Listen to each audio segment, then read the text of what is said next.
만약 내가 당신에게 70년도 넘게 전에 일어난 한 사건이 우리가 그리스도의 재림 전 마지막 세대에 살고 있다는 것을 의심의 여지 없이 증명한다고 말한다면 어떻겠습니까? 저는 전쟁이나 지진, 팬데믹에 대해 말하는 것이 아닙니다. 저는 인류 역사상 결코 일어난 적이 없는 일에 대해 말하고 있습니다. 인간적인 관점에서 볼 때 너무나 불가능한 일이어서 오직 한 가지 설명만 가능한 것입니다. 바로 역사의 무대 뒤에서 움직이시는 하나님의 손입니다. 1948년 5월 14일, 거의 2000년 동안 죽어있던 한 나라가 다시 살아났습니다. 그리고 이 단 하나의 사건으로 하나님의 예언적 시계가 사도들의 시대 이후로 없었던 방식으로 작동하기 시작했습니다. 이 장면을 상상해 보십시오. 텔아비브, 1948년 5월 14일 오후 4시 다윗 벤구리온이 미술관에 모인 소규모 군중 앞에서 일어나 단 17분밖에 지속되지 않을 선언문을 낭독합니다. 그러나 그 17분은 예언적 역사의 흐름을 영원히 바꾸어 놓았습니다. 그는 1878년의 유배, 흩어짐, 박해, 그리고 거의 완전한 절멸을 겪은 후 이스라엘 국가가 다시 태어나고 있다고 세상에 선포했습니다. 바로 그 순간 모든 인간적 논리가 불가능하다고 말했던 일이 성경 예언의 문자적 성취를 목격하도록 부름받은 한 세대의 눈앞에서 막 일어났습니다. 잠시 저와 함께 생각해 보십시오. 인류 역사상 어떤 다른 나라가 2000년 동안 완전히 흩어지고 그들의 땅을 잃고 모든 대륙에서 박해를 받고 홀로코스트 동안 인구가 거의 없어질 지경에 이르렀으면서도 그럼에도 불구하고 그들의 언어, 문화, 정체성, 그리고 거룩한 성경을 온전하게 유지한 나라가 있습니까? 그 대답은 파괴적일 만큼 단순합니다. 아무도 없습니다. 이것은 바빌론 사람들에게 일어나지 않았고 아수르 사람들에게 일어나지 않았으며 페니키아 사람들에게도 일어나지 않았습니다. 이 모든 고대 문명들은 바람에 날아가는 연기처럼 역사의 페이지 속으로 사라졌습니다. 그러나 이스라엘은 돌아왔습니다. 그리고 성경이 돌아올 것이라고 약속했던 그대로 돌아왔습니다. 선지자 에스겔서 37장 1절부터 14절까지를 보십시오.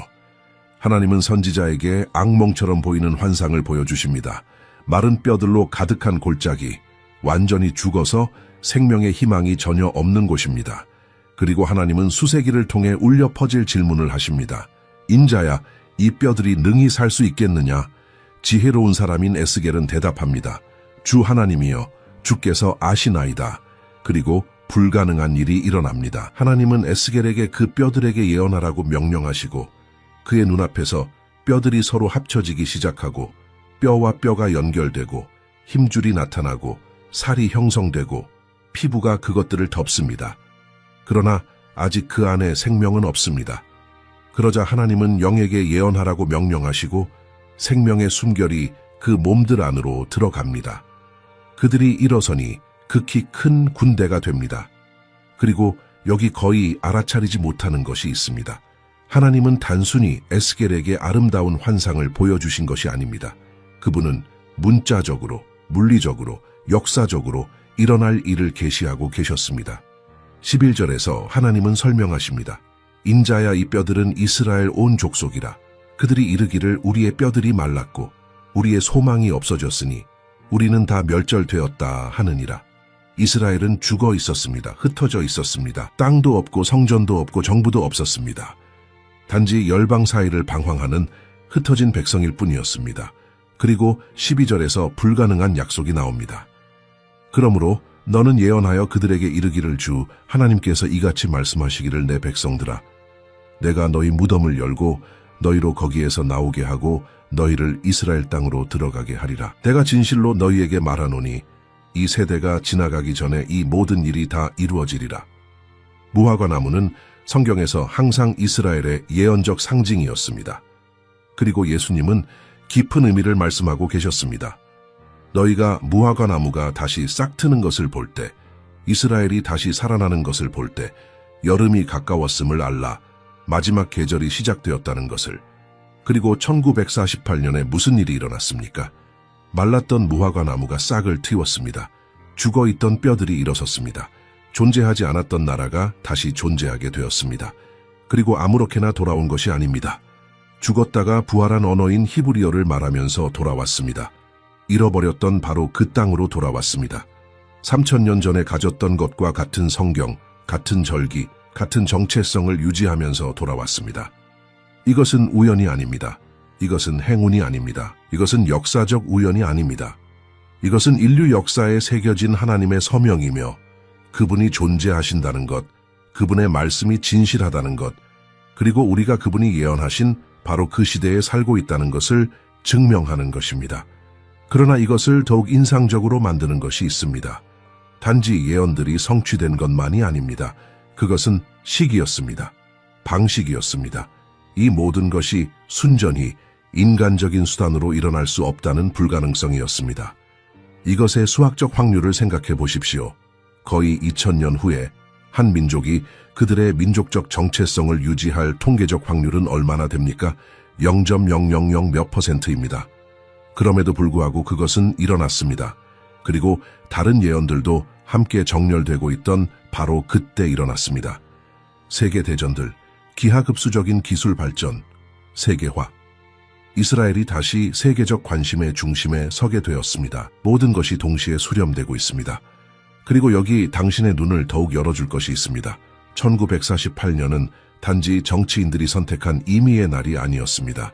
그것은 제국들이 무너지고 세계대전이 발발하고 인류 역사에 대한 하나님의 절대적 주권으로만 설명될 수 있는 우연한 사건들을 포함한 신적 조율의 결과였습니다.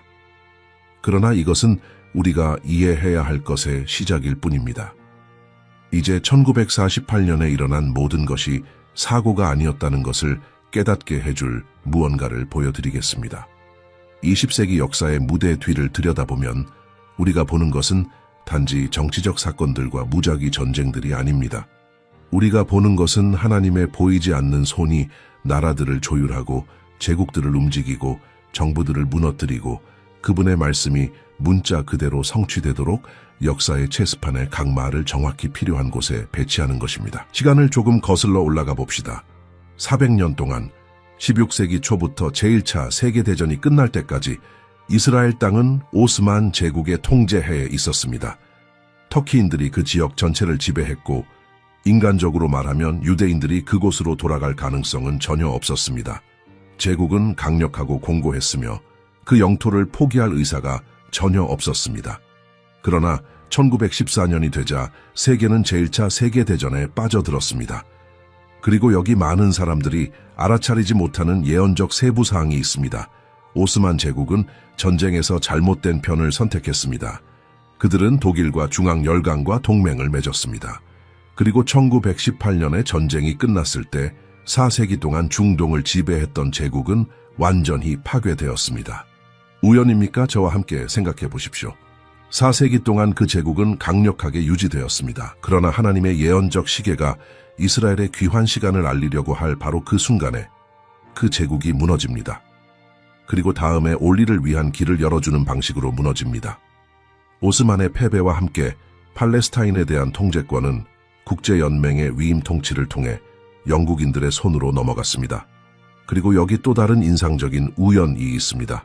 1917년 전쟁이 끝나기도 전에 영국 외무장관 아서 벨푸어는 영국 정부가 팔레스타인의 유대인 민족 국가 건설을 지지한다는 공식 선언을 발표했습니다.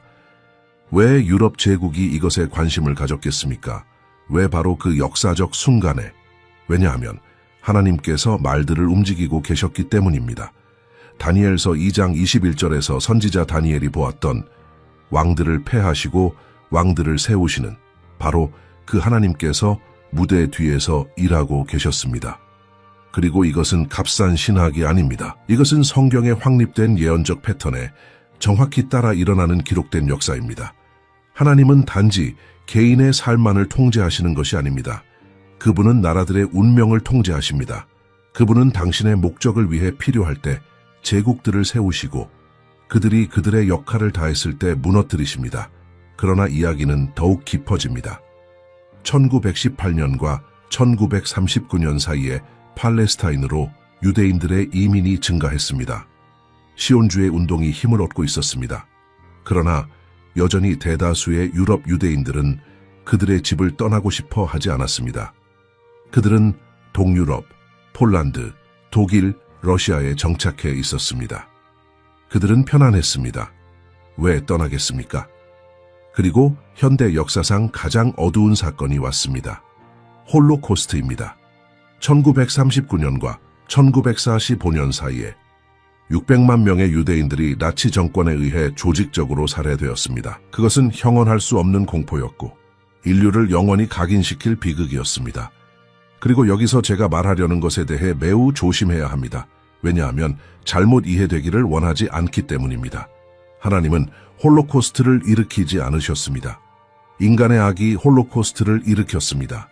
히틀러와 나치즘은 악의 순수한 표현이었고 하나님에 대한 반역이었으며 악마적 증오였습니다.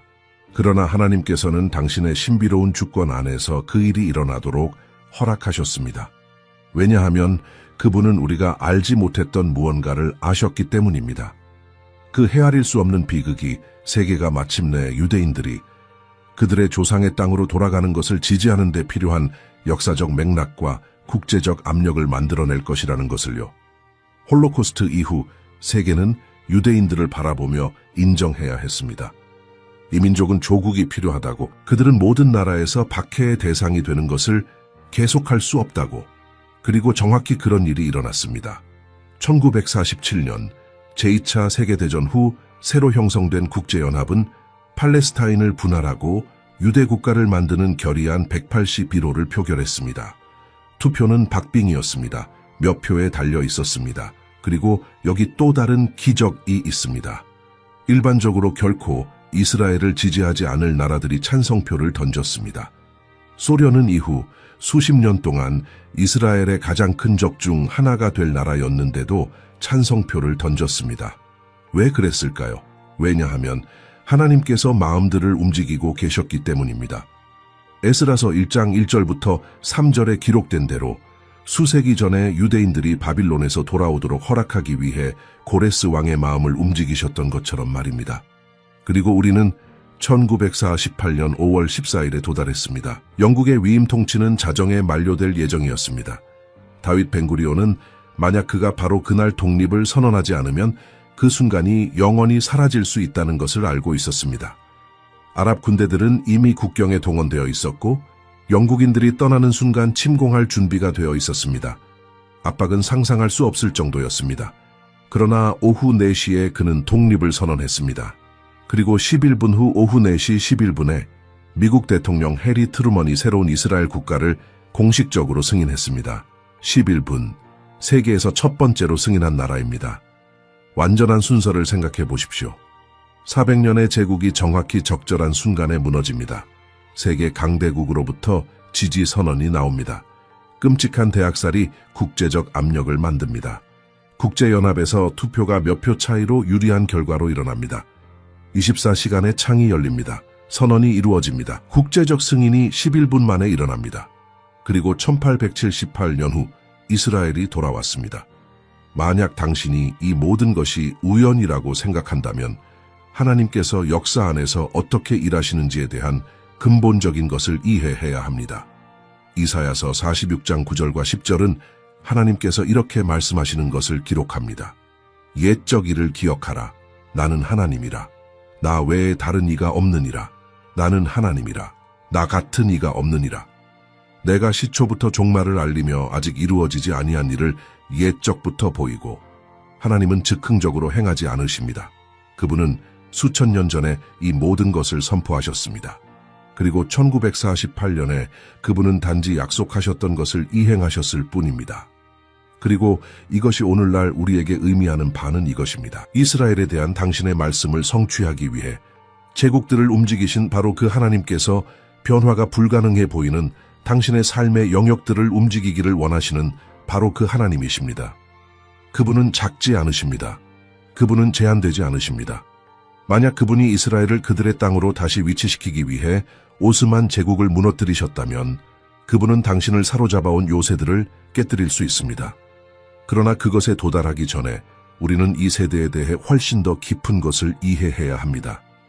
이제 우리는 예언을 연구하는 사람들의 마음에 가장 많은 혼란과 동시에 가장 많은 기대를 일으키는 부분에 도달했습니다. 예수님께서 마태복음 24장 34절에서 내가 진실로 너희에게 말하노니 이 세대가 지나가기 전에 이 모든 일이 다 이루어지리라. 고 말씀하셨을 때 그분은 어떤 세대에 대해 말씀하고 계셨습니까? 그리고 더 중요한 것은 우리가 예수님께서 언급하신 바로 그 세대에 살고 있습니까? 먼저 매우 분명히 해둡시다. 성경은 그리스도의 재림을 위한 특정 날짜를 정하는 것을 단호히 금지합니다. 마태복음 24장 36절에서 예수님은 절대적으로 직접적이셨습니다. 그러나 그날과 그 시각은 아무도 모르나니 하늘의 천사들도 아들도 모르고 오직 아버지만 아시느니라. 그러므로 예수님은 그 해에 오신다. 또는 휴거는 그 날짜에 있을 것이다 라고 말하며 나타나는 사람은 누구든지 그리스도 자신의 말씀과 정면으로 모순되는 것입니다. 그리고 역사는 날짜를 정했다가 아무 일도 일어나지 않았을 때 공개적으로 수치를 당한 거짓 선지자들로 가득합니다. 그러나 많은 사람들이 놓치는 중요한 세부 사항이 있습니다. 예수님은 우리가 계절을 알 수 없다고 말씀하지 않으셨습니다. 그분은 우리가 날과 시각을 알 수 없다고 말씀하셨습니다. 이 두 가지 사이에는 엄청난 차이가 있습니다. 그것은 누군가가 임신했을 때와 같습니다. 그녀는 아기가 태어날 정확한 날과 시각을 알지 못하지만 그녀는 몇 월인지 완벽하게 알고 3분기에 있다는 것을 알고 출산의 계절이 다가오고 있다는 것을 압니다. 그리고 예수님은 우리가 정확한 순간을 알지 못하더라도 계절을 인식할 수 있도록 특별한 징조들을 주셨습니다. 그리고 주요 징조 가장 중요한 것은 무화과 나무의 비유입니다. 다시 한번 더욱 주의 깊게 읽어봅시다. 마태복음 24장 32절과 33절입니다. 무화과 나무의 비유를 배우라. 그 가지가 연하여지고 잎사귀를 내면 여름이 가까운 줄을 아나니 이와 같이 너희도 이 모든 일을 보거든 인자가 가까이 곧 문 앞에 이른 줄 알라. 예수님은 말씀하고 계십니다. 무화과 나무에 주목하라. 그것이 싹트면 여름이 가까웠음을 알게 될 것이라고. 그리고 우리가 이미 보았듯이 무화과 나무는 성경에서 항상 이스라엘을 대표했습니다. 그러므로 예수님은 마르고 죽어있던 이스라엘이 다시 싹트는 역사적 순간이 있을 것이라고 예언하고 계셨습니다. 그리고 그것이 일어날 때 그 세대는 마지막 때가 문 앞에 있다는 것을 알게 될 것입니다. 그리고 그것은 1948년에 일어났습니다. 무화과 나무가 싹을 트이웠습니다. 잎이들이 나타나기 시작했습니다. 그리고 예수님은 말씀하셨습니다. 이 세대가 지나가기 전에 이 모든 일이 다 이루어지리라. 성경은 세대라는 단어를 여러 가지 다른 방식으로 사용합니다. 때로는 40년을 의미하는데 광야에서 방황했던 세대처럼 말입니다. 때로는 70년이나 80년을 의미하는데 시편 90편 10절에 있는 것처럼 말입니다. 우리의 연수가 70이요 강건하면 80이라도 때로는 단순히 특정 사건을 살고 목격한 사람들의 집단을 의미합니다. 그러므로 지혜롭게 생각해 봅시다. 만약 성경적 세대가 40년에서 80년 사이일 수 있고 무화과 나무가 1948년에 싹을 틔웠다면 이것은 1988년과 2028년 사이 어느 시점에 예수님께서 예언하신 모든 것이 성취되어야 한다는 것을 의미합니까? 가능합니다. 그러나 주의하십시오. 이것은 날짜를 정하는 것이 아닙니다. 이것은 계절을 분별하는 것입니다. 그리고 이 시간적 창 안에서도 우리는 날과 시각을 알지 못합니다. 내일일 수도 있습니다. 3년 후일 수도 있습니다. 이 창 안에서 20년 후일 수도 있습니다. 그러나 우리가 부인할 수 없는 것은 우리가 그 창 안에 있다는 것입니다. 그리고 여기 당신의 심장을 빠르게 뛰게 할 무언가가 있습니다. 1948년에 태어나서 이스라엘의 회복을 본 사람들이 오늘날 여전히 살아 있습니다. 그들은 2025년 현재 77세입니다. 불가능한 일이 일어나는 것을 본 세대가 아직 여기 있습니다. 그리고 예수님은 이 세대가 모든 것이 성취되기 전에 지나가지 않을 것이라고 말씀하셨습니다. 이것의 무게를 느끼십니까? 우리는 500년 후에 일어날 일에 대해 말하고 있지 않습니다. 우리는 오늘날 지상을 걷고 있는 사람들의 생애 내에 빠르게 다가오고 있는 일에 대해 말하고 있습니다. 그러나 예수님은 무화과 나무의 징조만 주신 것이 아닙니다. 그분은 이 마지막 세대를 특징지을 완전한 징조들의 목록을 주셨습니다. 마태복음 24장에서 그분은 전쟁들과 전쟁의 소문들, 민족이 민족을 대적하여 일어나는 것, 기근, 전염병, 여러 곳의 지진에 대해 말씀하셨습니다. 그분은 대규모의 종교적 기만, 거짓 그리스도들과 거짓 선지자들에 대해 말씀하셨습니다. 그분은 복음이 온 세상에 전파되는 것에 대해 말씀하셨습니다. 그분은 그리스도인들에 대한 증가하는 박해에 대해 말씀하셨습니다. 그분은 많은 사람들의 사랑이 식어지는 것에 대해 말씀하셨습니다. 그리고 이 모든 징조들 후에 그분은 무화과 나무가 싹 트는 것에 대해 말씀하셨습니다. 그리고 오늘날 우리는 무엇을 보고 있습니까? 이 모든 것들이 동시에 일어나고 있습니다. 단지 이스라엘이 돌아온 것만이 아닙니다. 이스라엘이 돌아왔고 중동에서 끊임없는 전쟁들이 있습니다. 이스라엘이 돌아왔고 기술이 인터넷을 통해 복음이 지구상의 가장 외딴 곳에 도달하는 것을 가능하게 합니다. 이스라엘이 돌아왔고 그리스도인들에 대한 박해가 무슬림 국가들과 공산주의 국가들에서 기록적인 수준에 도달하고 있습니다. 이스라엘이 돌아왔고 종교적 기만이 수천 개의 거짓 교리들과 함께 증가하고 있습니다. 그것은 동시에 모든 징조들의 수렴입니다. 당신이 도로를 운전하고 있고 표지판을 보기 시작한다고 상상해 보십시오. 도시 X 100km, 그 다음에는 도시 X 50km, 그 다음에는 도시 X 10km. 당신은 정확히 어느 초에 도착할지 모르지만 도착하고 있다는 것을 압니다. 이것이 예수님께서 말씀하고 계시는 것입니다. 징조들이 증가하고 있습니다. 표지판들이 하나씩 나타나고 있습니다. 그리고 가장 큰 표지판, 우리가 최종 직선 구간에 들어섰다는 것을 나타내는 표지판은 1948년에 세워졌습니다. 그리고 여기 거의 멈춰서 생각하지 않는 것이 있습니다. 왜 예수님은 특별히 세대라는 단어를 사용하기로 선택하셨습니까? 왜냐하면 그분은 날과 시각의 놀라움 요소를 제거하지 않으면서 시간적 긴박감을 만들기를 원하셨기 때문입니다. 그분은 우리가 시간이 짧다는 것을 알기를 원하셨지만 우리가 안주하게 될 정도로 예측 가능하지는 않기를 원하셨습니다. 그것은 의도적인 긴장입니다. 그것은 우리를 경계하게 하고 깨어있게 하고 기다리게 하지만 우리가 하나님의 시간표를 통제한다고 생각하는 오만함은 없게 하기 위한 것입니다. 그리고 이것은 우리를 깊은 진리로 이끕니다. 만약 우리가 정말로 마지막 세대에 있다면 우리는 잃을 시간이 없습니다. 우리는 회개를 연기하고 변화를 미루고 나중을 위해 거룩함 추구를 남겨둘 여유가 없습니다. 긴박함은 신경증적이지 않지만 그것은 실제합니다. 그리고 이 긴박함은 하나님의 예언적 계획 안에서 이스라엘과 교회의 동시적 역할을 이해할 때 훨씬 더 분명해집니다. 이제 대부분의 그리스도인들이 완전히 이해한 적이 없지만 우리가 살고 있는 예언적 순간을 이해하는데 절대적으로 필수적인 무언가로 깊이 들어가 봅시다. 하나님은 두 가지 주요 예언적 시계를 통해 인류 역사 안에서 일하십니다. 이스라엘과 교회입니다. 그리고 거의 2000년 만에 처음으로 두 시계 모두 동시에 작동하고 있습니다. 그리고 이것이 일어날 때 우리는 마지막 때에 있다는 것을 압니다. 제가 이것이 어떻게 작동하는지 설명해 드리겠습니다. 창세기에서 아브라함의 부르심부터 1세기에 유대 지도자들이 메시아를 거부하기까지 하나님은 주로 이스라엘을 통해 일하고 계셨습니다. 계획은 분명했습니다. 하나님은 아브라함을 선택하시고 그와 그의 후손들과 영원한 언약을 맺으시고 그들에게 가나안 땅을 주시고 모세를 통해 율법을 제정하시고 왕들을 세우시고 선지자들을 보내시고 마침내 당신의 아들을 보내셨습니다. 이스라엘이 예언적 시계였습니다. 하나님의 계획에서 몇 시인지 알고 싶을 때 당신은 이스라엘을 보았습니다. 그러나 모든 것을 바꾼 일이 일어났습니다. 예수님께서 오셨을 때 이스라엘의 지도부는 그분을 거부했습니다. 그들은 자신들의 메시아를 알아보지 못했습니다. 그리고 마태복음 23장 37절과 38절에서 예수님은 예루살렘을 위해 우시며 예언하셨습니다. 예루살렘아 예루살렘아 선지자들을 죽이고 내게 파송된 자들을 돌로 치는 자여 암탉이 그 새끼를 날개 아래에 모음같이 내가 네 자녀를 모으려 한 일이 몇 번이냐.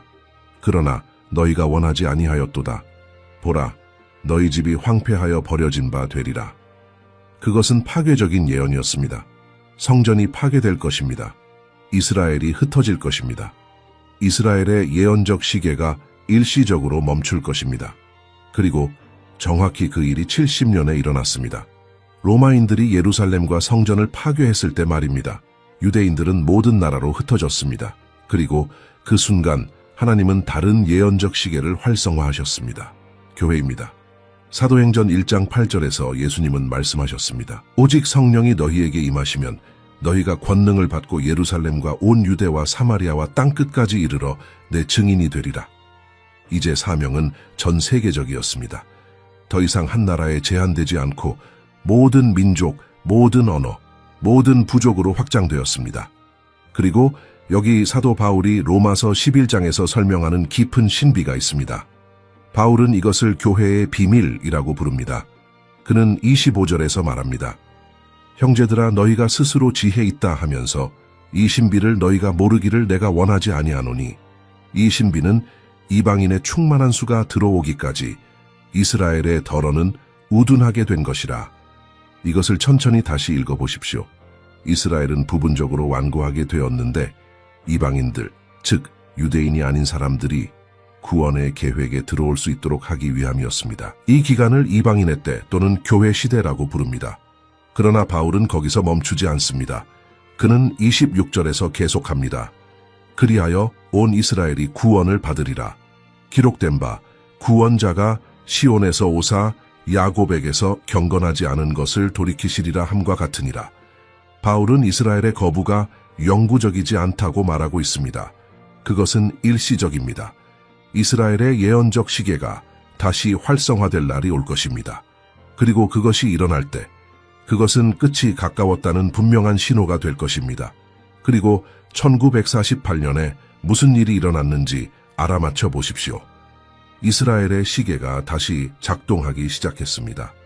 70년 이후 처음으로 이스라엘이 자신의 땅에서 주권 국가로 존재합니다. 그리고 역사상 처음으로 두 시계가 동시에 작동하고 있습니다. 교회는 전 세계적으로 활동하고 있으며 모든 대륙에 퍼져 있고 사실상 세계의 모든 나라에 신자들이 있습니다. 그리고 이스라엘은 국가로 돌아왔고 예언들을 성취하고 있으며 세계 지정학적 관심의 초점이 되고 있습니다. 두 시계 모두 같은 시간을 가리키고 있습니다. 마지막 시간입니다. 하나님 계획의 천재성을 생각해 보십시오. 2000년 동안 이스라엘이 흩어져 있는 동안 하나님은 이 시간을 사용하여 모든 나라 가운데서 당신의 이름을 위한 백성을 모으셨습니다. 교회는 예루살렘의 다락방에서의 작은 모임에서 성장하여 지구상에서 가장 큰 종교 운동이 되었고 20억 명이 넘는 사람들이 스스로를 그리스도인으로 인식하고 있습니다. 이것이 바울이 언급한 이방인의 충만한 수였습니다. 그리고 이제 그 충만함이 완성되고 있는 지금 이스라엘이 돌아왔습니다. 하나님의 두 가지 목적이 같은 역사적 순간에 수렴하고 있습니다. 그리고 여기 당신의 마음을 폭발시킬 무언가가 있습니다. 요한계시록 7장에서 요한은 이스라엘의 모든 지파에서 인침을 받은 14만 4천 명의 환상을 봅니다. 그들은 대환난 동안 인침을 받는 유대인들입니다.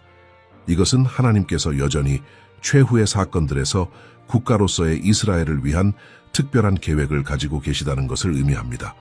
그리고 바로 그 후 9절에서 요한은 아무도 셀 수 없는 큰 무리가 모든 나라와 족속과 백성과 방언에서 나와 보좌 앞에 서 있는 것을 봅니다. 이것이 영화롭게 된 교회입니다. 보십니까? 이스라엘과 교회, 둘 다 역사의 절정에서 구별되지만 보완적인 역할을 성취하고 있습니다. 사도 바울은 로마서 11장 17절부터 24절에서 강력한 은유를 사용합니다. 그는 이스라엘을 자연 감람나무에 비유합니다. 어떤 가지들은 불신앙으로 인해 꺾였습니다. 그리고 돌감람나무 가지들, 즉 우리 이방인들이 접붙여졌습니다. 그러나 바울은 경고합니다. 교만하지 말라. 왜냐하면 당신이 뿌리를 지탱하는 것이 아니라 뿌리가 당신을 지탱하기 때문이다. 그리고 약속이 나옵니다. 자연 가지들, 이스라엘은 다시 접붙여질 것입니다. 하나님은 이것을 할 수 있는 능력을 가지고 계십니다. 그리고 그것이 일어날 때 그것은 죽은 자 가운데서의 생명이 될 것입니다. 그리고 이것은 우리 눈앞에서 일어나고 있습니다. 1세기 이후 처음으로 예수님을 메시아로 인정하면서도 유대인 정체성을 유지하는 유대인들인 메시아적 유대인들의 운동이 증가하고 있습니다. 오늘날 이스라엘의 메시아적 회중들이 존재합니다. 자신들의 땅으로 돌아오는 동시에 자신들의 메시아를 알게 되는 유대인들이 있습니다. 두 시계는 단지 동시에 작동하는 것만이 아니라 동기화되기 시작하고 있습니다. 그러나 이것이 실제로 우리에게 의미하는 바는 이것입니다. 만약 하나님께서 2000년의 흩어짐 후에 이스라엘에 대한 당신의 약속을 성실하게 성취하신다면 그분은 당신에게 하신 약속들을 성취하시는데 얼마나 더 신실하시겠습니까? 만약 그분이 수세기의 유배와 박해 가운데서도 이스라엘을 잊지 않으셨다면 그분은 당신의 투쟁 가운데서도 당신을 잊지 않으실 것입니다. 불가능한 것을 통해 이스라엘을 지탱하신 바로 그 하나님께서 지금 불가능해 보이는 것을 통해 당신의 삶을 지탱하실 수 있습니다. 그리고 하나님의 이 신실하심은 바로 이 순간에 수렴하고 있는 다른 징조들을 볼 때 더욱 분명해집니다. 우리 시대에 일어나고 있는 현상이 있는데 이전 세대들은 결코 경험하지 못한 것입니다.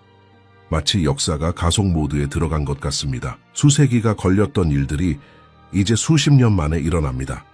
이전에는 수십 년이 걸렸던 변화들이 이제 몇 년 만에 일어납니다. 그리고 이전에는 몇 년이 걸렸던 변화들이 이제 몇 달 또는 심지어 몇 주 만에 일어납니다. 그리고 이것은 우연이 아닙니다. 이것은 정확히 성경이 마지막 날에 일어날 것이라고 예언한 것입니다. 기술의 폭발부터 시작해 봅시다. 다니엘서 12장 4절에서 천사가 다니엘에게 말합니다. 다니엘아, 마지막 때까지 이 말을 간수하고 이 글을 봉함하라. 많은 사람이 빨리 왕래하며 지식이 더하리라. 이 말씀들을 주목하십시오. 지식이 더하리라. 수천 년 동안 인간의 지식은 느리고 점진적으로 성장했습니다. 그러나 산업혁명부터 그리고 특히 최근 수십 년 동안 지식은 기하급수적으로 성장해 왔습니다. 오늘날 하루에 생산되는 정보의 양은 과거 수세기 전체에 생산된 모든 것보다 더 많습니다. 이것을 생각해 보십시오. 1900년에 이용 가능한 정보는 100년마다 2배가 되었습니다.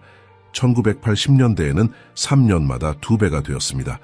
오늘날 인터넷, 소셜미디어, 인공지능으로 정보는 12개월 또는 그 이하마다 2배가 됩니다. 우리는 다니엘의 예언을 실시간으로 살고 있습니다. 지식은 이전 세대에게는 상상할 수 없었던 방식으로 증가하고 있습니다. 그리고 이 기술적 가속은 예언적으로 중립적이지 않습니다. 그것은 다른 예언들의 성취를 위한 정확한 조건들을 만듭니다. 예를 들어 요한계시록 13장 16절과 17절은 특정 표시 없이는 아무도 사건합할 수 없는 시스템에 대해 말합니다. 2000년 동안 이것은 불가능해 보였습니다. 어떻게 지구상의 모든 상업 거래를 통제할 수 있겠습니까? 그러나 이제 디지털 화폐, 전자결제 시스템, 안면인식, 생체인식, QR코드로 우리는 정확히 이것이 어떻게 기술적으로 구현될 수 있는지 봅니다. 기술이 예언을 따라잡았습니다. 그리고 이것은 동시에 무섭고도 매혹적입니다. 또는 요한계시록 11장 9절과 10절의 예언을 보십시오. 예루살렘에서 일어나는 두 가지 사건에 대해 말하며 백성들과 족속과 방언과 나라에서 사람들이 3일 반 동안 그들을 보더라고 합니다. 어떻게 전 세계가 동시에 예루살렘에서 일어나는 일을 볼 수 있겠습니까? 위성 텔레비전과 인터넷의 발명까지는 불가능했습니다. 그러나 오늘날은 세계 어디에서든 일어나는 일은 수십억 명의 사람들에게 동시에 실시간으로 전송될 수 있습니다. 기술이 불가능을 가능하게 만들었습니다. 그러나 가속은 단지 기술적인 것만이 아닙니다. 그것은 도덕적이고 영적이기도 합니다. 디모데후서 3장 1절부터 5절에서 바울은 마지막 날의 성격을 외과적으로 정확하게 묘사합니다. 너는 이것을 알라. 말세에 고통하는 때가 이르러 사람들이 자기를 사랑하며 돈을 사랑하며 자랑하며 교만하며 비방하며 부모를 거역하며 감사하지 아니하며 거룩하지 아니하며 무정하며 원통함을 풀지 아니하며 모함하며 절제하지 못하며 사나우며 선한 것을 좋아하지 아니하며 배신하며 조급하며 자만하며 쾌락을 사랑하기를 하나님 사랑하는 것보다 더하며 경건의 모양은 있으나 경건의 능력은 부인하니 그리고 형식은 있지만 변화시키는 능력이 없는 공허한 종교성이 도처에 있습니다. 바울은 2000년 앞서 우리 시대를 묘사하고 있었습니다. 그리고 새로운 세대의 정서적, 심리적 취약성 문제가 있습니다. 역사상 우울증, 불안, 정체성 위기, 자살 충동을 가진 젊은이들이 이토록 많았던 적이 없습니다. 청소년들의 자살률은 지난 수십 년 동안 급증했습니다. 왜일까요? 왜냐하면 우리는 깊은 영적 단절의 시대에 살고 있기 때문입니다. 물질적으로는 모든 것을 가지고 있지만 내면은 공허한 세대입니다. 손바닥 안에 세계의 모든 정보를 가지고 있지만 그것을 처리할 지혜가 없는 세대입니다. 디지털적으로는 극도로 연결되어 있지만 정서적으로는 깊이 외로운 세대입니다. 그리고 이것은 우연이 아닙니다. 예수님은 마태복음 24장 12절에서 예언하셨습니다. 불법이 성함으로 많은 사람의 사랑이 식어지리라. 주목하십시오. 불법이 증가할 때 사랑이 식어집니다. 우리는 악의 기하급수적 증가의 시대에 살고 있습니다. 포르노그라피는 어떤 아이에게든 클릭 한 번이면 됩니다. 극단적인 폭력은 오락으로 소비됩니다. 거짓말은 정상화된 정치입니다. 배신은 관계에서 예상됩니다. 그리고 결과는 진정한 사랑, 진정한 헌신, 진정한 희생을 할 수 없는 차가운 마음을 가진 사람들입니다. 그리고 여기 가속에 또 다른 징조가 있습니다. 극단적인 양극화입니다. 세상은 전례 없이 분열되어 있습니다. 좌파 대 우파, 백신 접종자 대 비접종자, 한 성별 대 다른 성별, 한 인종 대 다른 인종, 한 세대 대 다른 세대. 더 이상 중간 지점이 없습니다. 더 이상 문명화된 대화가 없습니다. 모든 것이 참호가 되었습니다. 그리고 예수님은 이것도 예언하셨습니다. 마태복음 24장 10절입니다. 그때 많은 사람이 실족하게 되어 서로 잡아주고 서로 미워하겠으며 배신과 증오가 증가하고 있습니다. 이것이 정확히 우리가 보는 것입니다. 그러나 아마도 가장 인상적인 징조는 수렴일 것입니다. 단지 이러한 징조들이 존재한다는 것이 아닙니다. 그것들이 모두 동시에 일어나고 있다는 것입니다. 이스라엘이 돌아왔습니다. 기술이 폭발하고 있습니다. 지식이 증가하고 있습니다. 도덕성이 붕괴하고 있습니다. 복음이 전 세계적으로 전파되고 있습니다. 그리스도인들에 대한 박해가 증가하고 있습니다. 지진과 자연재해가 강화되고 있습니다. 지정학적 불안정이 증가하고 있습니다. 다니엘과 에스겔이 예언한 대로 정확히 동맹이 형성되고 있습니다. 모든 것이 동시에 일어나고 있습니다. 당신이 오케스트라를 보고 있다고 상상해 보십시오. 교향곡의 시작에서는 일부 악기들이 혼자 연주합니다. 여기 바이올린 하나, 저기 오보에 하나. 그러나 음악이 클라이맥스를 향해 진행됨에 따라 점점 더 많은 악기들이 들어옵니다. 그리고 절정의 순간에 전체 오케스트라가 강력한 합주로 함께 연주합니다. 이것이 예언적으로 일어나고 있는 일입니다. 개별 악기들은 항상 거기에 있었습니다. 그러나 이제 모두가 함께 연주하며 클라이맥스가 다가오고 있음을 나타내는 예언적 교향곡을 만들고 있습니다. 그리고 이것이 우리 안에서 일으켜야 하는 것은 이것입니다. 공황이 아니라 거룩한 긴박감입니다. 마비시키는 두려움이 아니라 단호한 행동입니다. 편안한 부정이 아니라 냉철한 준비입니다. 왜냐하면 이 모든 징조들이 동시에 수렴하고 있고 우리가 정말로 이스라엘이 돌아오는 것을 본 세대에 있다면 우리는 잃을 시간이 없기 때문입니다. 그리고 이 긴박함은 단지 미래의 사건들에 관한 것이 아닙니다. 그것은 현재의 변화에 관한 것입니다. 이제 우리는 지금까지 우리가 대화한 모든 것 중 가장 중요한 지점에 도달했습니다. 왜냐하면 당신은 예언에 대한 모든 것을 알 수 있기 때문입니다. 이스라엘에 대한 모든 세부 사항을 연구할 수 있습니다. 역사적 날짜들을 암기할 수 있습니다. 무화과 나무가 싹 트는 것이 무엇을 의미하는지 완벽하게 이해할 수 있습니다.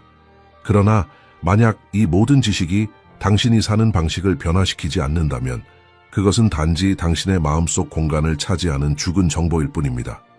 그리고 더 나쁜 것은 그것은 당신을 정죄할 지식입니다.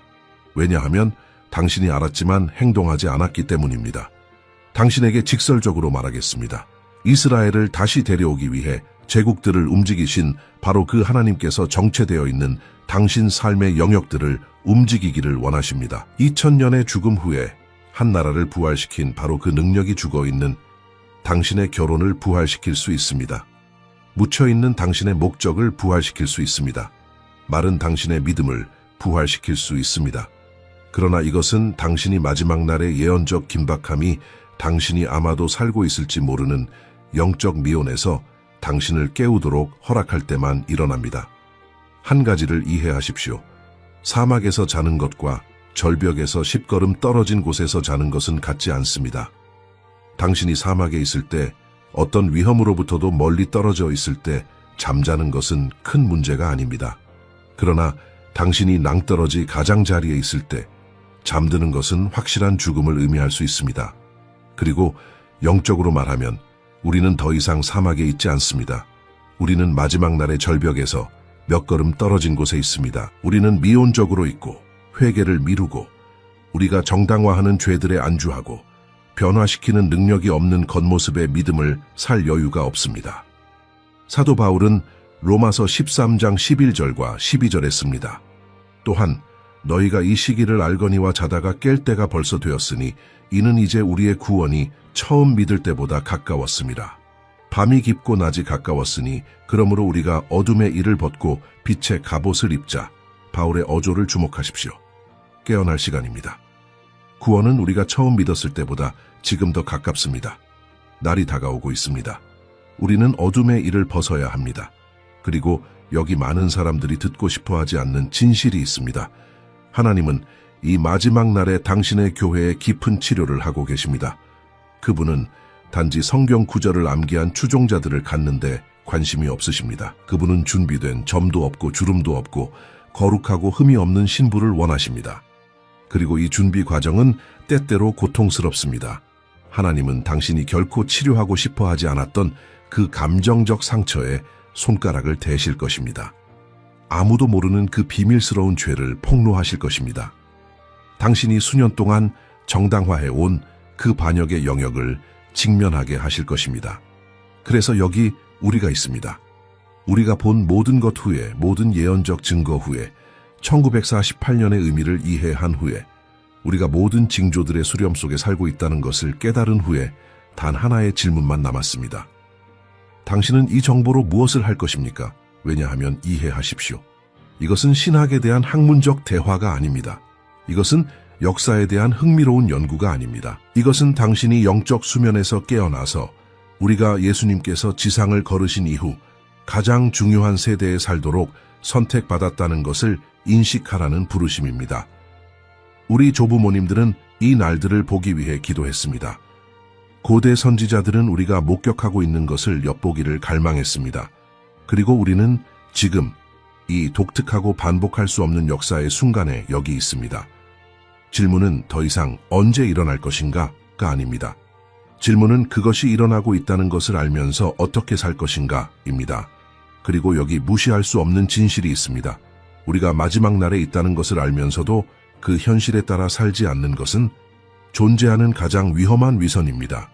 그것은 타이타닉회에 있으면서 배가 가라앉고 있다는 것을 알면서도 무도회장에서 모든 것이 괜찮은 척하며 계속 춤추는 것과 같습니다. 그것은 예언적 진리의 빛이 당신의 마음속에서 빛나고 있지만 영적 평범함의 어둠 속에서 계속 걷는 것입니다. 이스라엘에 대한 모든 약속을 성취하신 바로 그 하나님께서 그리스도의 재림에 대한 모든 약속을 성취하실 것입니다. 그리고 그분이 돌아오실 때 그분은 미온적이고 세상과 타협하고 하찮은 일에 정신이 팔린 교회를 발견하지 않으실 것입니다. 그분은 준비하고 성결하게 하고 마지막 순간까지 경계와 영적 열정 속에 살았던 신부를 발견하실 것입니다. 그러므로 나는 당신에게 부탁합니다. 이 메시지가 당신이 본 또 하나의 비디오가 되게 하지 마십시오. 그것이 당신 인생의 분기점이 되게 하십시오. 당신이 하나님과 장난치는 것을 멈추고 완전히 헌신하기로 결정한 순간이 되게 하십시오. 만약 당신이 여기까지 왔다면 그것은 성령께서 당신을 더 큰 무언가로 부르고 계시기 때문입니다. 그리고 나는 당신을 초대하고 싶습니다. 시대의 징조들을 계속 이해하기 위해 이 채널을 구독하십시오. 더욱 깊이 이해하기 위해 성경 예언에 관한 추천 재생 목록을 보십시오. 깨어나야 할 누군가와 이 비디오를 공유하십시오. 그리고 가장 중요한 것은 결정을 내리지 않고 여기를 떠나지 마십시오. 하나님께서 변화시키라고 요청하시는 당신 삶에 어떤 영역이 있습니까? 그분이 버리라고 요청하시는 어떤 죄가 있습니까? 그분이 용서하라고 요청하시는 어떤 사람이 있습니까? 오늘 그분께 응답하십시오. 왜냐하면 내일이 없을 수도 있기 때문입니다. 그리고 뒤를 돌아볼 때 당신은 마지막 세대에 합당하게 살았다고 말하고 싶을 것입니다. 댓글에 당신의 생각을 남기십시오. 이 메시지를 통해 하나님께서 당신에게 무엇을 말씀하셨습니까? 지금부터 어떻게 다르게 살 것입니까? 우리는 이 마지막 날의 여정에서 함께합니다. 그리고 마지막에 우리가 들을 수 있기를 바랍니다. 잘했다, 착하고 충성된 종아.